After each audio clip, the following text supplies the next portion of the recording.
Okay, imagine this for a second. You have to meet a total stranger in, say, New York City. Huge place. Yeah, chaotic. Exactly. Yeah. And you can't text, you can't call, there's zero communication beforehand, just you, them, the city, where do you go, and what time? It sounds pretty much impossible, almost hopeless.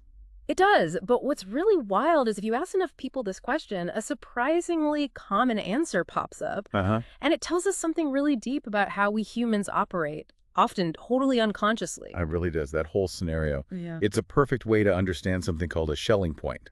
Sometimes people call it a focal point. The focal point. Yeah, it's like these invisible, unspoken agreements or convergences that guide us, especially, when we can't talk things through directly. Okay, so who came up with this? That would be Thomas C. Schelling. He was an American economist, professor at Harvard in Maryland, really influential thinker on conflict, strategy, cooperation. Right. Nobel Prize winner, too, wasn't he? He was, shared in 2005. His big book, The Strategy of Conflict, came out way back in 1960, and that's where he first laid out this Schelling point idea. Got it.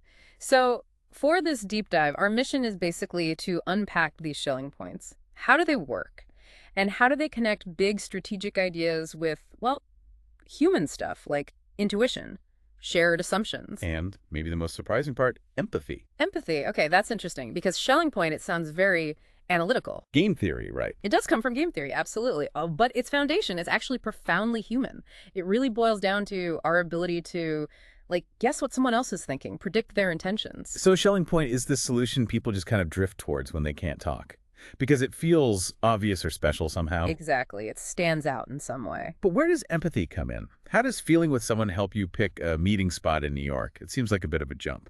Well, it's not just relevant. It's actually central. Yeah. Empathy is what lets us genuinely put ourselves in the other person's shoes, to imagine, what they might be thinking or feeling. Okay. So when you can't communicate, or maybe it's risky too, that ability to imagine their perspective, that's crucial for finding that shared, obvious solution. Empathy kind of transforms it from just theory into a real, live social strategy. Wow. So it's not just cold logic. Where else do we see this empathy-driven convergence, like in the real world? Oh, all over the place. Think about crisis situations, like after an emergency. People often just show up at well-known landmarks. Yeah. A main square, a big church. Without anyone telling them to go there specifically. Right. No coordination needed. It becomes a focal point because everyone assumes that everyone else will also think of it. It's driven by this unspoken shared understanding of what's central or safe. Kind of an empathic bet on collective common sense. Or maybe in negotiations, tricky ones. Definitely. A really skilled, empathetic leader might just sense what feels fair to both sides, even if no one's explicitly said, this is my bottom line. They're reading the room, feeling out the unspoken needs and limits. That's empathy guiding towards a potential agreement point. Okay, back to that New York example we started with. You said Schelling actually did this as an experiment. He did. He literally asked people, okay, you have to meet a stranger in NYC, no comms, where and when? And the answer wasn't some random hot dog stand on 53rd and 6th. No. Overwhelmingly, the answer was 12 noon at Grand Central Terminal. Noon! Grand Central? Why? There's no logical proof that's the answer. Nope. No strict logic. But people feel it, right? It seems natural, central, obvious somehow. The shared cultural understanding is massive there. Grand Central is known. Noon is the midpoint of the day. So the empathy connects the dots. It's the bridge. Your guess depends entirely on imagining what the other person is likely to pick. But not just that. Yeah. You're imagining what they think you'll pick. Whoa, okay. It's like layers. Exactly. It's recursive. What do they expect me to do? And then what do they expect me to expect them to do? And so on. It's this mental mirroring act. That's pretty amazing. A silent superpower, you called it. And you see this in everyday life, too, not just hypotheticals. Absolutely. Think about classroom stuff. Yeah. Group projects. Maybe no assigned leader. Yeah, it happens all the time. Someone usually just sort of emerges. Right. Students often just gravitate towards the person who seems most approachable, or maybe the most vocal. They're using empathy, reading social cues, predicting who others will likely follow or listen to. That person becomes the focal point for coordination. Huh. Never thought of it that way. Or what about driving, like an intersection where the traffic lights are out? Perfect example. Chaos. Yeah. Right. But drivers manage. They rely on, tiny cues, eye contact, A slight hand wave, even just hesitation. Yeah, that little nod, you go first. Exactly. Those subtle signals create temporary focal points. It's all based on mutual understanding, reading intentions, not rules, Yeah. just reading each other. Mm. Empathic negotiation on the fly. Okay, and you mentioned one from the source material about grief. That seems really powerful. It is. Think about when someone in a community passes away. Often, even before formal arrangements are announced, people start to gather. Meh. Maybe at the family's home or a place of worship, maybe the cemetery itself. These places become Schelling points. Why? Because they're anchored in shared emotional knowledge. There's an empathy for the collective need to mourn, to be together. It's not an announcement, it's this shared empathic pull. That shared cultural context, again, it's huge, but what's happening inside our heads? Like, psychologically, how do we find these places without talking? Yeah, good question. This gets into the psychology. One big piece is what psychologists call theory of mind, or TOM. Theory of mind. It's basically our ability to understand that other people have their own beliefs, desires, intentions, perspectives. Realizing that what's in my head isn't necessarily what's in yours. Okay, that makes sense. And finding a Schelling point relies heavily on Tom. You're doing that recursive thinking we talked about. Where will they think I will go? Where will they expect me to expect them to go? So it's not just feeling what they feel, like pure emotion. It's anticipating their thinking process. Precisely. It's a very active, kind of subtle form of empathy, which is why Schelling points are like these mental meeting places, as you said, enabled by theory of mind.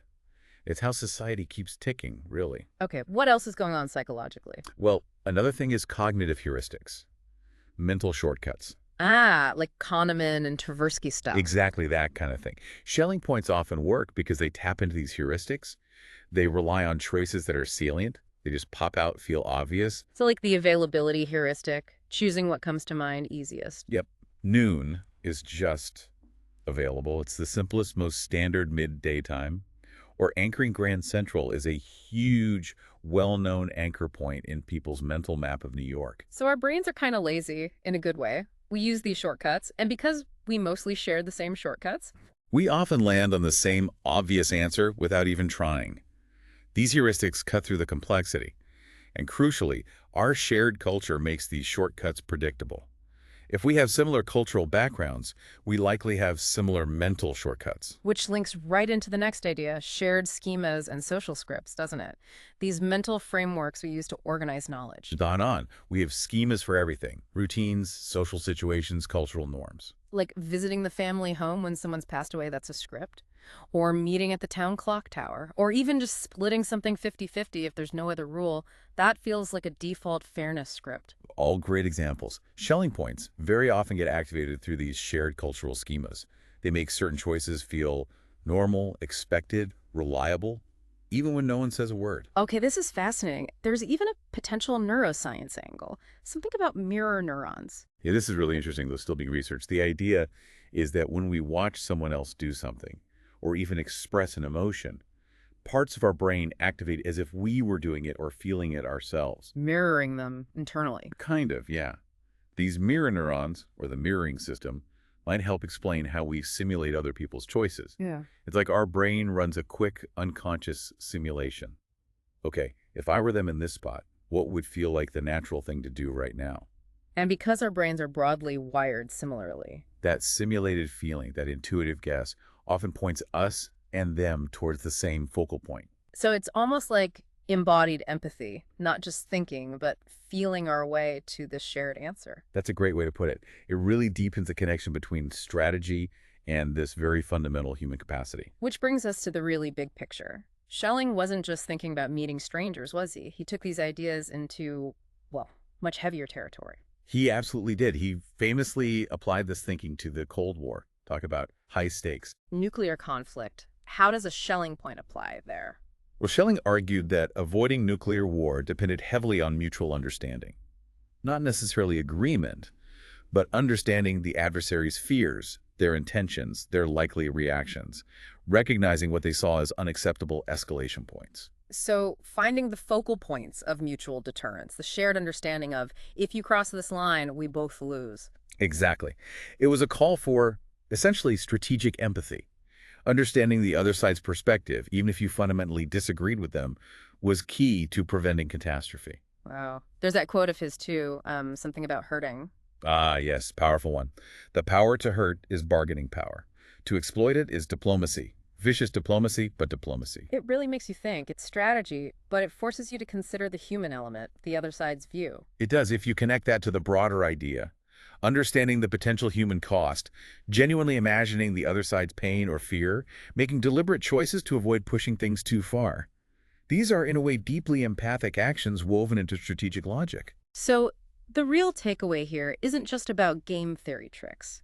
It's that human coordination, getting on the same page. It's not always about rules and contracts. Not at all. So much of it relies on intuition, on shared culture, on this bedrock of emotional insight. And empathy is like the amplifier. It strengthens our ability to coordinate because it lets us see the world just for a moment through someone else's eyes. It helps us find those natural meeting points for our intentions. It feels incredibly relevant today, maybe more than ever. I think so. In a world that feels increasingly divided, fragmented, maybe learning to spot or even consciously create, Schelling points, especially ones based on compassion or shared understanding, could be a way to bridge some of those gaps, to find common ground when, the usual channels aren't working. So we've covered a lot. We've seen how this idea from game theory, the Schelling point, is actually tangled up with some of our most basic human traits, especially empathy. It's all about finding those unspoken convergence points that guide us when words just aren't enough. It's pretty fundamental when you think about it. It really is. So here's something to think about as you go about your day. Where do you see these Schelling points popping up? Maybe in your neighborhood, maybe at work, maybe even just figuring out dinner plans with your family without a big discussion. Little moments of unspoken coordination. Exactly. And maybe think about this too. Could consciously trying to apply some of that empathic reasoning, really trying to see from the other person's perspective, help you find or even create a focal point? Right. Maybe one that could smooth over a small disagreement or spark a new connection, something to mull over.